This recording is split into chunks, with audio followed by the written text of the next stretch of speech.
Louise Cadieux, je suis professeure en management à l'Université du Québec à Trois-Rivières et membre de l'Institut de recherche sur les PME à l'Université du Québec à Trois-Rivières.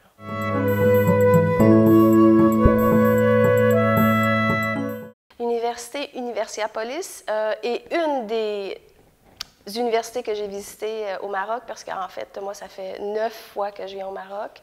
J'ai eu la chance, dans mon parcours professionnel, de visiter plusieurs universités. Et celle-ci se démarque substantiellement des autres où je suis allée.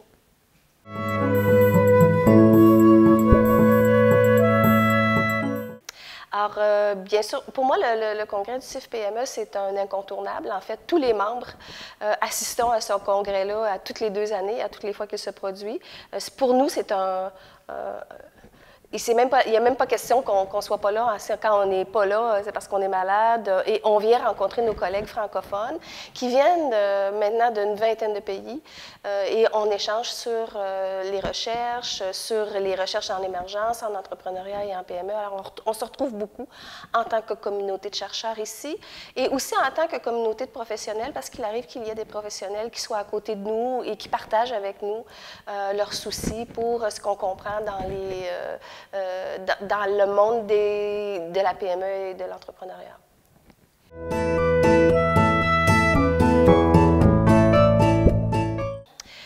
Moi, c'est particulier, en fait. Je vous fais une toute petite parenthèse. Je viens du milieu professionnel pour avoir occupé une profession pendant une 20aine d'années avant de changer pour une carrière académique. Et quand j'ai entrepris ma carrière académique, j'avais un souci, et c'était de comprendre comment on pouvait réussir la succession dans une entreprise familiale, parce que je venais d'une entreprise familiale et que je voyais mon père qui avait de la difficulté avec le processus. En fait, il a même échoué. Et j'ai tellement aimé le sujet que je me suis mise à l'étudier à la maîtrise, ensuite au doctorat. Et j'ai fait la recherche sur notamment le processus de succession dans les entreprises familiales. Et ensuite, j'ai bifurqué en travaillant avec des collègues que justement j'ai rencontrés au CIF-PME, j'ai élargi mon champ et je travaille beaucoup plus maintenant en transmission de tout type, ça veut dire interne, familiale ou externe, et en reprise d'entreprise dans la logique du repreneur. Alors, ce sont les thèmes sur lesquels je travaille. Et pour ma part, si je me positionne comme chercheur, je suis une chercheure théorique. Alors, j'aime beaucoup, beaucoup conceptualiser. Je veux développer des modèles solides et ensuite, je vais les donner aux autres chercheurs pour qu'ils puissent continuer la recherche empirique.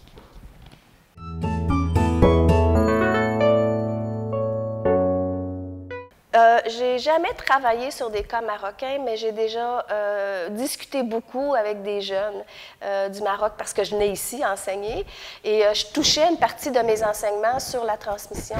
Et il y a un phénomène culturel au Maroc qu'on ne retrouve pas au Canada, mais qu'on peut retrouver en Afrique en général, qui est, peut-être même en Italie, je dirais, qui est ce phénomène-là et l'obligation de l'aîné de reprendre l'affaire familiale, qui est très culturel et que j'ai observé, et ce qu'on n'a pas chez nous au Canada. Mais je vous dirais que ça se rejoint un petit peu dans la mesure où, même si on n'a pas si on n'admet pas cette envie-là pour le cédant de vouloir transmettre à son aîné, on l'a quand même un peu. Et on est encore au Canada très ancré sur la première possibilité qui vient à l'esprit du chef de transmettre son entreprise va rester à ses fils ou à l'aîné, garçon, et la fille vient par défaut. Ça veut dire que quand on n'a pas de garçon, on prend une fille. Quand on n'a pas, le garçon aîné ne veut pas, bien là, à ce moment-là, on va aller vers la fille deuxième aînée. On a à peu près les mêmes logiques, mais on le dit moins. On le laisse plus caché, c'est plus sous-entendu. Mais les difficultés sont les mêmes.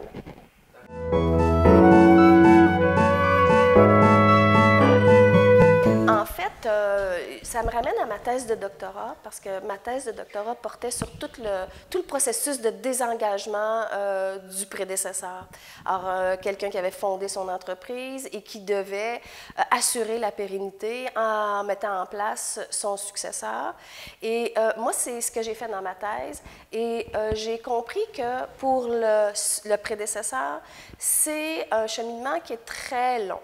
En fait, il peut penser toute sa vie, vouloir transmettre l'entreprise à ses enfants et ne jamais le dire.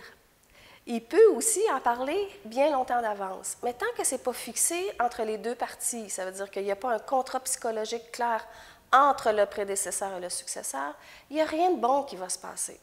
Alors, ce qu'on dit, nous, c'est pour que ça réussisse, en PME surtout, on évite de parler de planification parce qu'on n'y croit pas vraiment et on va plutôt axer sur la communication, l'ancrage du contrat psychologique, le partage de l'information, le travail du cédant auprès du repreneur ou le travail du prédécesseur auprès du successeur dans la mesure où il prend le successeur sous son aile, il l'intègre dans ses réseaux, il forme à toutes les activités, il lui assure des tremplins pour lesquels le successeur va pouvoir retirer des bénéfices et après, dans la foulée, retirer la légitimité, la crédibilité. Alors, il y a tout un accompagnement qui doit être fait par le prédécesseur qui fait partie d'une démarche saine. Parce que les cas que j'ai étudiés, c'est ce qu'ils faisaient. Pour réussir, ils accompagnaient. Et moi, ce que je dis, c'est, en fait, les beaux cas de réussite de transmission familiale, ce sont les cas où les successeurs ont vraiment accepté, sans être forcés, de toujours voir le prédécesseur alentour de l'entreprise. Alors, ce qu'il faut faire, en fait, une bonne pratique, on sait que l'entrepreneur a fondé son entreprise, qu'il a mis toute son énergie, souvent tout son argent, hypothéqué sa maison. Il a réussi, parce que s'il veut la transmettre, c'est parce qu'il l'a réussi. Et là, on lui dit, avant on disait, mais là, maintenant, il faut que tu sortes. Moi, je ne dis pas ça. Je dis, vous ne sortez pas. Vous trouvez une autre utilité dans l'entreprise. Ça veut dire que quand le passage va être fait, moi, si je rentre dans l'organisation, si je parle au chef d'entreprise, je parle au fils ou à la fille. Parce que c'est lui qui va être assis dans le grand bureau et qui occupe le poste de PDG. Et le cédant ou le prédécesseur se trouve une nouvelle place dans l'organisation, change de bureau parce que c'est une sanction, c'est quelque chose qui va sanctionner le changement de rôle, et se trouve une utilité. Ça veut dire que des prédécesseurs qui aimaient beaucoup, par exemple, faire de la recherche, développement, les clients, retournaient dans ces fonctions-là. Des prédécesseurs qui aimaient plutôt la fabrication, l'innovation, la construction de produits, retournaient dans ces fonctions-là. Mais la beauté de la chose, c'est que les successeurs n'avaient aucune envie de voir les prédécesseurs partir, parce qu'ils sont la première ressource clé. En fait, toutes les compétences clés sont dans la tête du prédécesseur.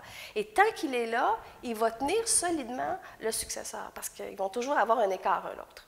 Ils ne sont jamais égaux. Pour une question d'âge, pour une question d'expérience de vie, pour une question de toutes sortes de choses, il va toujours avoir un écart. Le cédant ou le prédécesseur va toujours être plus expérimenté que le successeur. Mais en contrepartie, son travail, c'est de le former, de le forger, de le formater, pas pour qu'il lui ressemble.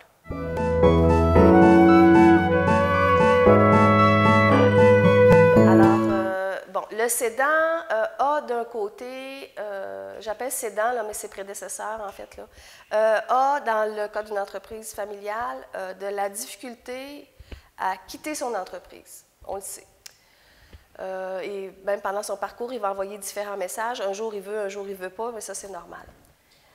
La transmission reprise, que ce soit familiale, interne ou externe, se joue à deux acteurs. Ça veut dire que c'est comme une danse. Le cédant prend entre ses bras le repreneur et ils vont danser ensemble et ils vont tourner jusqu'au moment où le repreneur pourra s'asseoir dans le siège du cédant. Il est clair que le successeur ne peut pas arriver du jour au lendemain sur ce siège-là. C'est un grand siège, puis c'est des grandes chaussures. à chaussée. Dépendant des secteurs d'activité, dépendant de la taille de l'entreprise, dépendant de l'entreprise comparée à son secteur. Ça veut dire qu'un secteur d'activité qui est en croissance et l'entreprise est en déclin. Alors, moi, je dis dépendant, et j'appelle ça des défis que le repreneur aura à relever dans les 3 prochaines années ou dans les 4 prochaines années, il faut s'assurer qu'il ait les compétences pour relever ces défis-là. Alors moi, c'est ce que j'appelle s'assurer qu'il y ait un fit, c'est anglais, mais un fit stratégique entre le repreneur et les défis à relever dans l'entreprise.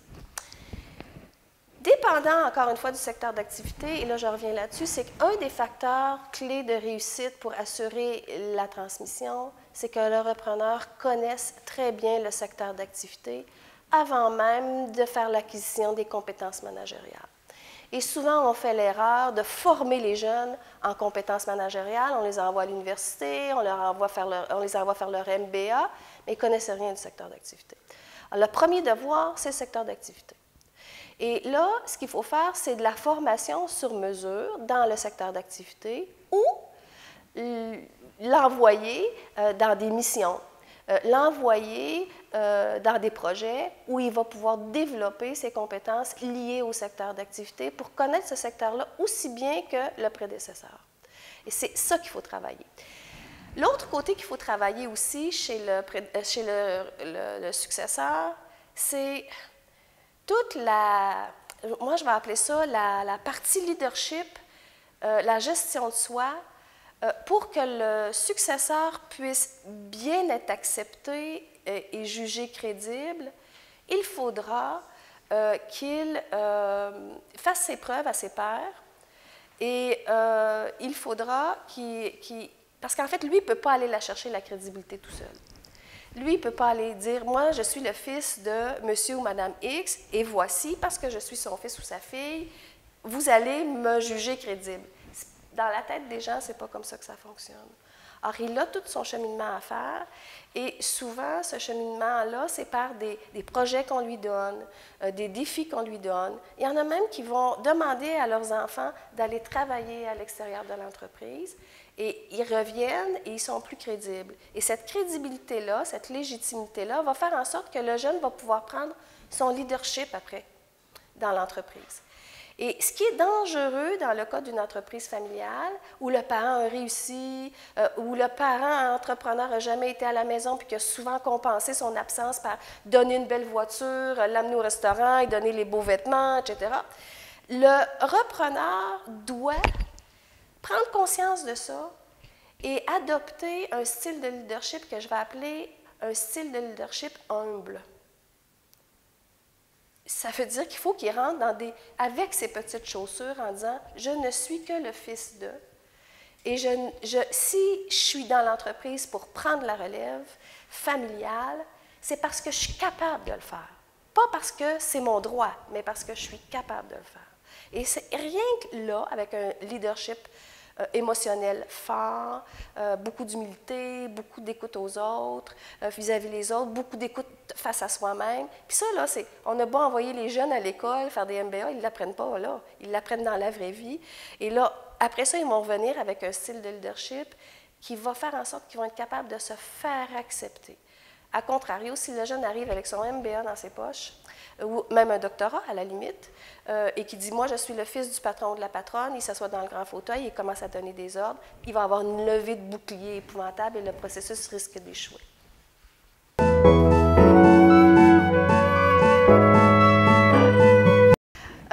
En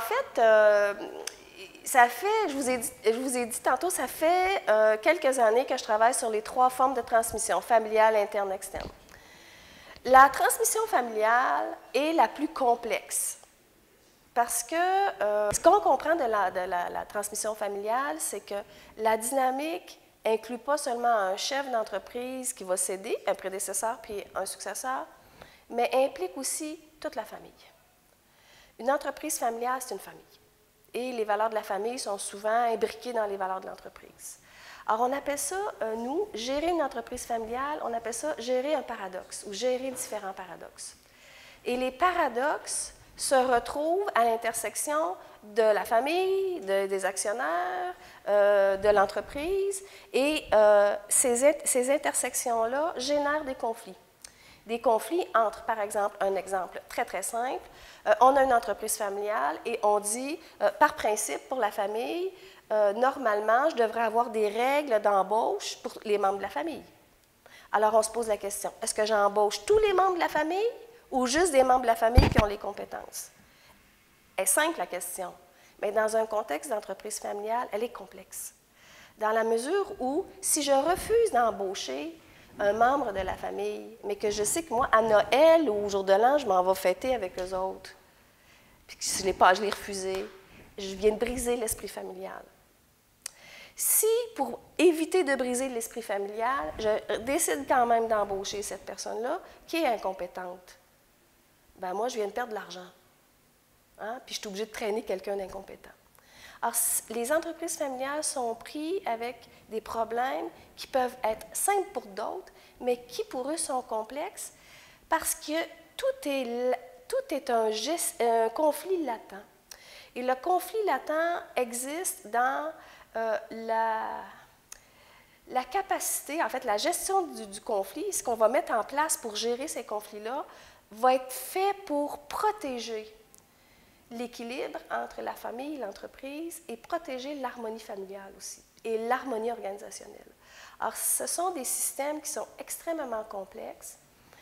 Aujourd'hui, on les comprend assez bien quand ce sont des grandes organisations, mais on comprend encore peu quand ce sont des petites organisations parce que, en fait, chez nous, je ne sais pas si ici c'est comme ça, mais chez nous, au Canada, au Québec, entre autres, les PME familiales sont pour 98 des entreprises. C'est dans 98 des petites entreprises qu'il y a le conjoint, les enfants qui travaillent ensemble. Alors, ils sont incapables de faire une dichotomie entre ce qui est la famille et ce qui est l'entreprise. Et ils doivent prendre des décisions, des fois familiales, puis des fois organisationnelles. Et c'est extrêmement complexe. Et tout tient dans le fil de logique qui tourne autour de la continuité. Parce qu'une entreprise familiale, c'est une entreprise qui veut continuer au fil des générations. Ce n'est pas une famille en affaires qui veut juste faire des affaires et qui va la vendre. La principale préoccupation, c'est la pérennité, comment on passe d'une génération à l'autre. Et la première génération à la deuxième, premier défi, première préoccupation, l'harmonie familiale. Comment je fais pour transmettre l'entreprise à mon fils ou à ma fille en protégeant l'harmonie de ma famille, en protégeant les autres enfants qui ne prendront pas l'entreprise, etc.